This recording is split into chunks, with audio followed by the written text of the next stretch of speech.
Guys, welcome back to our channel. চলে এলাম নতুন একটা ভিডিও নিয়ে। আশা করছি তোমরা সবাই ভালো আছো, আমিও খুব ভালো আছি।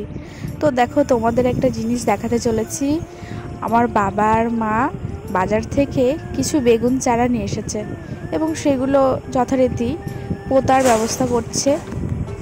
আমি হঠাৎ দেখতে পেয়ে ওদের কাছে ফোনটা নিয়ে গিয়ে ভিডিওটা শুরু করলাম। মা আর বাবা হুট করে আমার ফোনে ভিডিও করা দেখে একটু লজ্জা পেয়েছে, কিন্তু তোমরা কিছু মনে করো না তাতে। আর আমার মাঝে মাঝে ভিডিও করতে ভালোই লাগে, তাই তোমাদের সঙ্গে একটা মিনি ব্লগ শেয়ার করার জন্য চলে এলাম। তোমরা দেখতেই পাচ্ছ, বাবা কিছু বেগুনের চারা নিয়ে মাটি খুঁড়ে জল দিয়েছে। এদিকে মাও হাতে হাতে করছে, মা কিছু গর্ত করছে আর এই বেগুন গাছ লাগাচ্ছে। এখন তো বন্ধুরা বাজারে সব ভেজাল জিনিস পাওয়া যায়, ভালো জিনিস তো আর পাওয়াই যায় না।